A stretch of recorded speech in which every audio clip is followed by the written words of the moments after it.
Hi viewers, this is Chakra. So இன்றைக்கி மோர் குழம்பு ரெசிப்பியை பற்றி உங்களுக்கு சொல்ல போகிறேன். இதுக்கு தேவையான பொருள் பார்த்திங்கன்னா 3 வெங்காயம், 4 பூண்டு பல், அப்புறம் 4-5 பச்சை மிளகாய், ஒரு மூடி தேங்காய் திருவி வச்சுருக்கேன். ஸோ சின்ன துண்டு இஞ்சி இருந்தால் போதும். ஒரு சவ் எடுத்துக்கணும். ஸோ இப்போ சின்ன ஜீரகம் மிக்சியில் போட்டு பச்சை மிளகாய் போட்டு அரைச்சி எடுத்துக்கிறேன். ஸோ அந்த அரைச்ச இதில் தேங்காயை போட்டு ஆட் பண்ணி மிக்ஸ் பண்ணி அரைச்சி எடுத்துக்கிறேன். இப்போ சவ் பொடியாக நறுக்கி வேக வச்சு அதை வாணலில் வேக வைக்கிறேன். அது வெந்த பிறகு நம்ம இந்த அரைச்சி வச்சுருக்க இந்த தேங்காய், சின்ன ஜீரகம், பச்சை மிளகாய், இஞ்சி, வெங்காயம் எல்லாத்தையும் போட்டு கொதிக்க வைக்கிறோம். இப்போ ஒரு பாத்திரத்தில் தயிர் கெட்டியான தயிரை போட்டு மிக்ஸ் பண்ணுறோம். ஸோ நல்லா மிக்ஸ் ஆன பிறகு இந்த அடுப்பை ஆஃப் பண்ணிவிட்டு அதில் இந்த மோரை ஆட் பண்ணி கிண்டி விட்டுக்கணும், கிளறி விட்டுக்கணும்.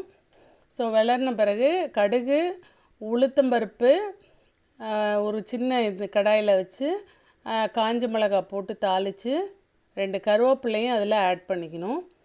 ஸோ ஆட் பண்ணிவிட்டு தாளித்த அந்த இதை மோர் குழம்புல ஊற்றி வச்சிடணும். ஸோ அப்படி ஊற்றி வச்சுட்டு அதுக்கப்புறமா நம்ம பொடியாக நறுக்கி வச்சுருக்கிற சில மல்லித்தூள், கொஞ்சோண்டு மல்லித்தூள் ஆட் பண்ணுறோம்.